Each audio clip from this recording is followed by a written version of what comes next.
Hello everyone, tonight we are standing in a bathhouse that shouldn't be warm, and yet the water steams. Not because it is heated, but because something older is still breathing beneath it. A breath from the foundation, a breath that smells of rust and lilies. You're here now, in the dark, humid hush of a structure too old to belong to any city map. The lanterns above your head flicker though they are electric. The doors behind you don't close anymore. The tile under your feet is warm, and somewhere beneath it, the faintest jingling of tiny bells is just loud enough to pretend it might be water pipes. You probably won't survive. So before you get comfortable, take a moment to like the video and subscribe, but only if you really like what I do here. Let me know where you're listening from and what time it is there. Now, turn off the lights, maybe turn on the fan for some soothing noise, and let's get started tonight. It starts with the drain. You didn't think you'd look, but you do. The center grate of the bathhouse's largest basin, once fed by spring water, long since sealed. But tonight, the drain has no cover. Just a dark square hole that gurgles occasionally, like it's trying to remember a word it once knew in another language. The woman at the front desk gave you a plastic key and a nervous smile. She didn't ask for your name, only your shoes. You noticed her hands trembled as she set the towel down, though the room was still. When you reached for the guest log, she whispered, "Don't write anything if you hear bells." You thought she was joking. She wasn't. It's been 20 minutes and you're starting to feel less bold. Steam coils from the pools like incense. The kind burned during old purification rituals, especially in regions where women were buried with 1,000 tiny bells braided into their hair. Scholars still argue whether this was symbolic of protection or punishment. Either way, they jingled whenever the body shifted, and it seems they still do. Beneath your foot, the tile hums. Just one right at the edge of the bath. You crouch and press your palm to it. Warm, alive, or just thermodynamics playing a prank? A gentle joke to ease your nerves? At least ghosts don't charge service fees. A second you wanted a deep cleanse. They offer deeper. The ceiling above you drips. 1, 2, 3, then stops. You blink, and all at once the air feels heavier. The bell sound is back clearer now, faint like wind passing through an old woman's jewelry box. You follow it not out of courage, but because staying put suddenly feels ruder. The changing stalls are empty. All except one. A set of child's slippers rests neatly outside it, though no one else is supposed to be here. You knock on the wooden panel. It swings open slowly, revealing only a cracked mirror on the back wall. You catch your reflection, almost. The face in the glass is yours, but your hair is tied up. Your real hair isn't. And in the reflection, it sways ever so gently as though tugged by hands you don't feel. In Mesopotamia, bathing was sacred. Not just for hygiene, but to speak with the divine. Excavated bathhouses often include channels beneath the floor. Some say for drainage, others insist for voices. Voices that must be cleansed before they can reach heaven. You listen closely. A low sound somewhere between a sob and a lullaby is rising from the drain again. You kneel this time. The hole smells faintly metallic, like blood or old music. A joke to ease the silence. If you fall in, tell the underworld you're just here for a soak. The floor tiles begin to shift slightly under your knees. One rocks just enough to suggest movement below. Like someone pacing in slow, tiny steps, you place your ear to the ground. The bells are under you now. Not ringing in chaos, just keeping rhythm. A pattern. A child's song, maybe, no words, only tones. It's almost comforting. Until it isn't. You sit back quickly and notice that all the mirrors in the bathhouse now reflect you with bells in your hair. Some researchers still argue whether certain burial rites were meant to warn the living away or to keep the buried from walking back. Bell burial, they call it. Found across Asia, northern Africa, and parts of the pre-Columbian Andes. Always the same, no name. Just braids and bells and a silence no one explains. There's something cruel about decorating a warning. You make your way toward the old storage room, once a ritual cleansing chamber. The receptionist said it was closed for repairs. The door isn't locked. Inside, it's colder. The air doesn't move. And at the center lies an old copper bathtub, drained, tarnished, and wrong. Around its edge, strands of human hair, dozens, black, brown, gray, tied into tiny loops, each finished with a broken bell. The bells have no clappers, except one. From inside the tub, a single ting sounds. You back away slowly. You whisper her name, but you don't know it. She might have had one, or it might have been tied into the braids, swallowed in metal, rusted in silence. The fan you left running outside clicks off. Your reflection has no mouth. You really should have brought your shoes. You try the exit, of course. The latch turns, the door swings wide. But outside is no longer outside. It's another corridor. Same tile. Same dripping light. Same low sound beneath the floor, like someone breathing through a wooden flute. A slow rhythm, irregular, as if the lungs exhaling it are unsure they should still exist. You step back inside the bathhouse. The mirrors flicker again. In one, the braids are tighter. In another, you swear the bells twitch. You take the long route past the dry pools. That's what they are now, bone dry. A moment ago, they steamed. Now the basins reflect nothing. You avoid looking directly into them. Every surface in this place seems to want your reflection, even the ones that shouldn't reflect. Ancient Roman bathhouses were often built atop older temples. Layers of function and faith stacked like forgotten altars. Some archaeologists think early Roman engineers designed the echo of each room to resemble a specific god's voice. But there are no echoes here, not even your footsteps. A folkloric belief persists in parts of Turkey that women with bells in their hair could be heard across lifetimes. Some say if you hear them ringing, when no one is near it, means your own fate is being braided by the dead. Another ting. A little louder this time. You don't remember hearing it in this part of the building before.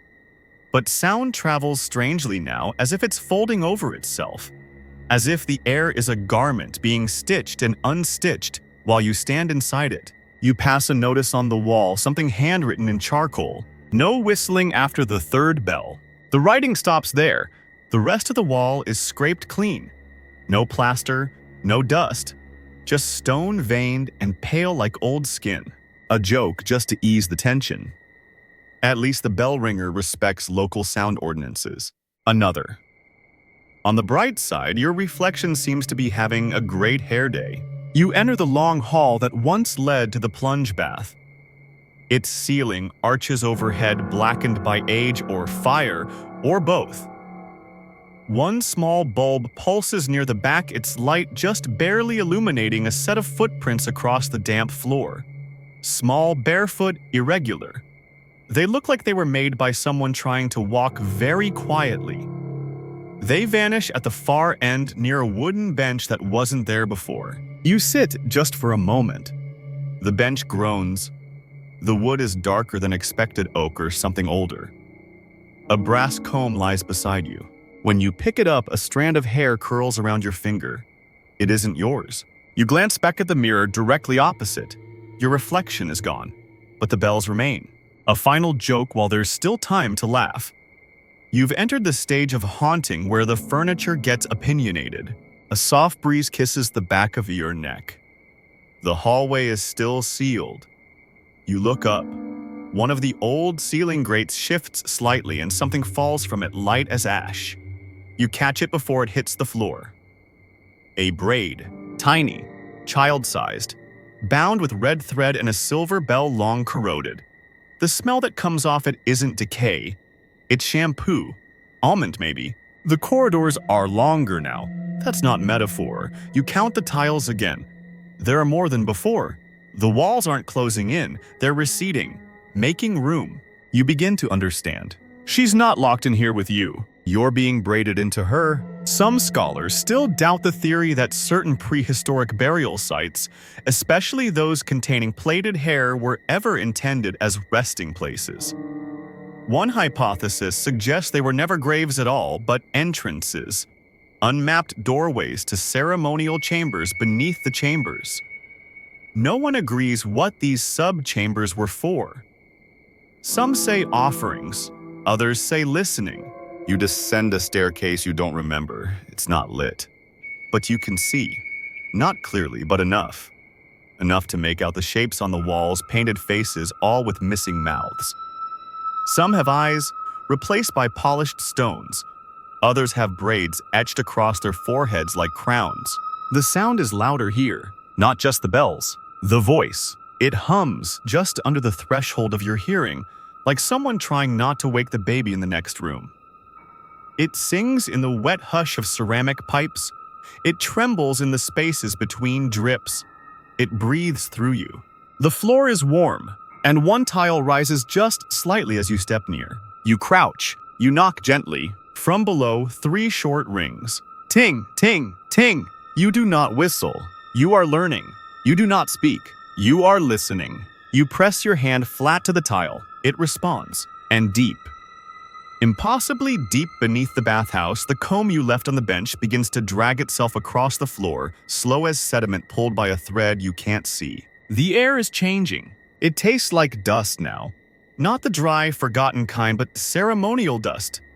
The kind scattered deliberately before a funeral or a coronation. Dust. That remembers its own purpose. There's a sweetness to it, faint as dried lavender, bitter as the echo of old fire. You descend farther. You don't recall opening a trapdoor, but it swings shut behind you anyway. You don't panic. The quiet is too heavy, too calm. The bells beneath the tiles are quieter here, but not gone. Nothing here is ever gone. It only waits. A corridor curves in a gentle spiral wide enough for 2, but you are alone. Unless you count the sound behind your left shoulder. Always behind. Always just 1 pace behind. The spiral leads to another chamber.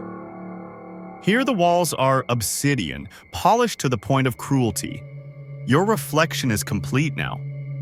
Hair braided, mouth present, but you're not blinking when you are, and your reflection holds a comb. You check your hands, empty. Ancient bathing chambers in Anatolia were often constructed with echo stone, a porous volcanic material meant to absorb unnecessary noise and heighten whispers.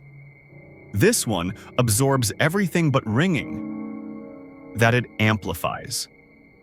Your footsteps are soft, but the chime under each one lingers longer than it should, like a song forgetting how to end. You reach a platform, once plunge pool. Empty now, bone dry. In its center, a figure. Not a person. A braid, long. Coiled like a sleeping serpent. Braided hair thick and black and silvering at the tips, spiraling outward from the drain in the floor. Bound with bells, some rusted, some shining. Some missing their clappers, yet you hear them anyway. Ting, ting, ting. 3 again. You don't touch the braid, but you crouch beside it and breathe. The scent is floral this time.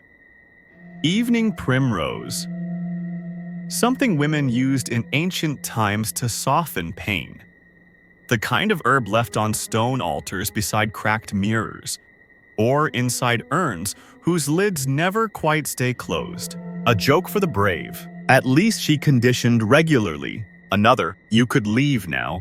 But how rude would that be with your reflection still brushing its hair? And one more while you can still smile. Maybe you are the ghost. Ever think of that? You sit beside the braid. You count the bells. 73. You close your eyes. You hum. You're not sure why. But you remember a sound from childhood. A tune sung when your mother brushed your hair and warned you not to sleep with knots. Tangles let the dead slip in, she'd say. A superstition you laughed at until the knot behind your ear throbbed for days after a dream you didn't have. You hum that tune now.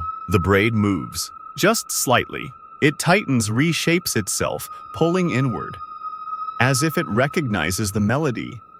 Or as if it's trying to remember it. You open your eyes. The obsidian wall no longer shows your reflection. It shows hers. She is sitting where you sat. Braiding your hair. Only your hair is no longer yours. It's hers. Some scholars still debate the purpose of pre-Roman bell hair burials.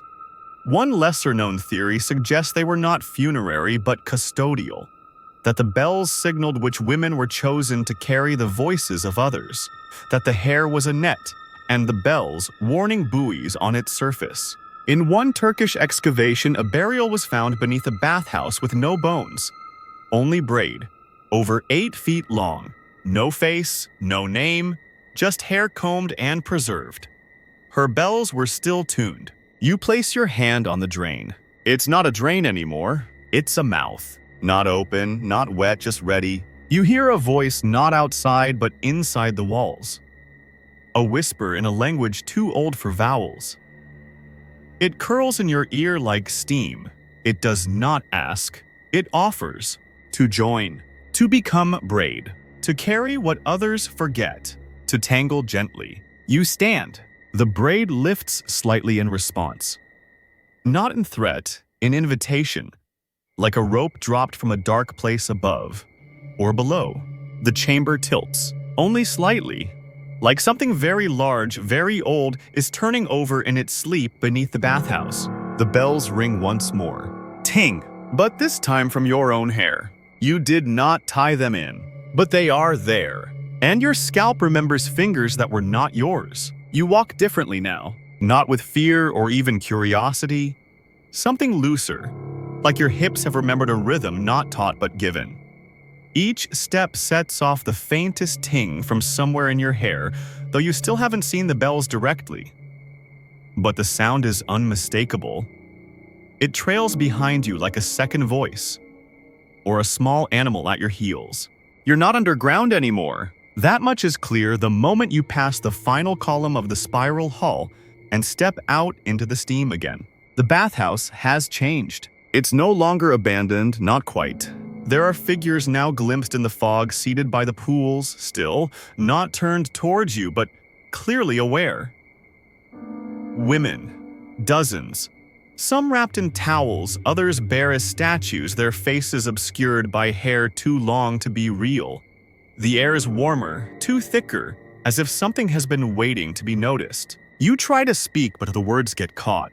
You can hum, but not talk. Not anymore. That part of you is woven now. They don't move as you approach, but they don't need to. You are being tested, and seen, and remembered. Your footsteps ring faintly over the tiles. No echo, just vibration, just yes. A bell chimes from one of the far pools. Another answers.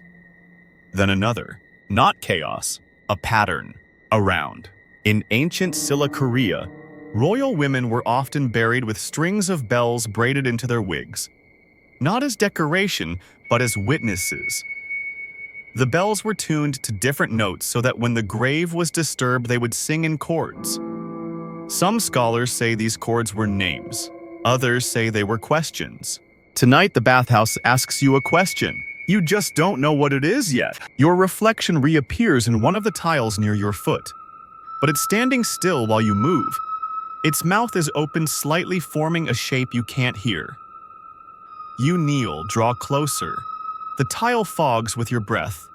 The reflection blinks. Not your blink, hers. You whisper, without voice. What do you want? The reflection tilts her head, and then you feel it. A comb somewhere behind your ear. No hand. Just the pressure, delicate, familiar. And then the bell, soft and sweet, just behind your left earlobe. You have been accepted. That's what it means. That's what they're waiting for. The other women begin to move. Slowly, gracefully, like silk pulled through warm water. None make eye contact, but they all walk toward the same direction, the farthest pool, the deepest. The one you thought was drained. It isn't. It was only waiting. You follow not because you're compelled, but because something ancient and quiet inside you is already walking. A gentle joke to anchor you. At least you won't need to rebook the appointment. Another. Spa ratings just went up. Excellent for ancestral possession. And one more. You're not haunting the bathhouse. The bathhouse is haunting you politely. The women gather around the pool. One by one they kneel facing inward. Their hands rest in their laps. Their hair falls in symmetrical braids, each adorned with 3 bells. None of them ring, but the silence has a weight now. You take your place. Your body remembers where to sit. Knees folded, spine long, chin soft. The pool darkens, but not from shadow. From memory. It reflects the face of the woman who first braided your hair. Not your mother. Her. The one below. The one who has been combing the names of the forgotten into your dreams. She smiles. And the water begins to rise, not splash, not pour. Rise. Quiet as breath. It lifts until it meets your throat. You do not struggle. The others begin to hum. You join them. 3 tones. 1 for silence. 1 for memory. 1 for the sound you made the day you forgot your own name and only remembered hers. Some researchers still argue whether the Bell women ever existed at all. There are no confirmed written records, only oral traditions and unearthed braids. One 19th century ethnographer claimed to find a scroll listing their duties, but the ink dissolved in moonlight and the paper never surfaced again. A prank, perhaps, or a ritual misstep. Still, the bells are real. Still, they ring. And tonight they sing for you. You are no longer a guest. You are part of the floor, part of the rhythm, part of the reflection that turns when no one else does. You are still seated, but the floor no longer holds you. There is no falling, only a soft, continuous sinking, as though you've become a curl of steam gently inhaled by the bathhouse itself. You don't resist. Your hands stay folded. Your hair sways slightly, and the bells murmur their now familiar 3-tone lullaby. Ting, ting, ting! You drift downward, but not through water. Through memory. Through polished layers of floor that should be stone, but feel more like combed hair, smooth and dark and endless. The walls beside you aren't walls anymore. They're braids. Thick and turning, woven with names you once knew. Some you wore, others you only whispered while pretending to sleep. Now you wear none. You move in circles. Not large ones, small, meaningful, spiraled, like the paths made by animals preparing to sleep. Or the finger-traced glyphs in Neolithic tombs. Always clockwise, always tighter with each pass. You arrive in a chamber so old it has forgotten how to echo. At the center, a well, not of water, not of stone, of combs, dozens, hundreds. Stuck into the soft, humming earth like teeth in a great jaw. Some ivory, some bone. Some carved from the melted spines of instruments no longer played. You understand, of course. This is where they store the forgotten voices.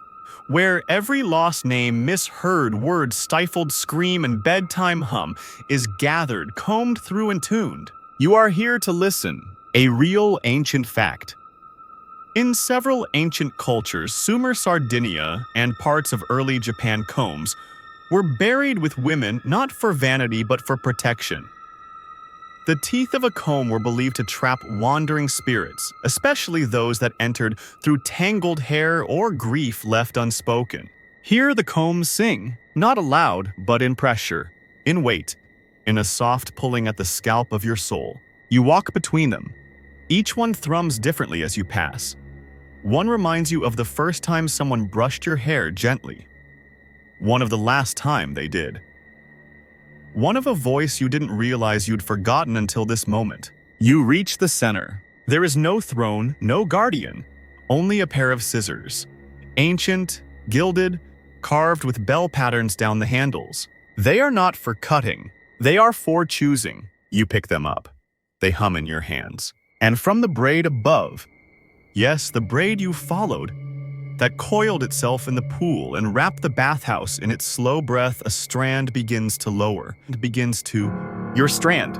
You know it. You don't know how you know it, but the tension is familiar. Like someone tugging gently on a memory you never gave permission to keep. You place the scissors to the braid. You pause. You don't cut, because cutting is forgetting. Instead, you comb through the strand, slowly, and the bells ring true. 3 tones. The first is sorrow. The second is surrender. The third is the sound a name makes when it is remembered by someone who should not remember it. You leave the scissors. You braid the hair instead. A gift. Not to her, to yourself. And as you finish the loop, the braid vanishes, not violently, but like a breath held too long and then let go. You rise. The walls unbraid. The floor reshapes. The bathhouse is above again. Steam returns. And the mirrors show only the room. Not you. Not her. Only bells left gently on the floor. Some say there's no evidence these rituals ever took place. That the bells were simply decorative. That the combs were symbolic. That the braids were artistic flourishes, nothing more. Some even suggest the entire tradition was imagined by later historians trying to assign meaning where there was only burial. But that's because they never heard the ringing. You have, and it will follow you. A final joke. Good luck explaining this at checkout. You return to your body. Dry, combed, clean in a way no soap could manage. The receptionist is gone, your shoes are back. So is the mirror.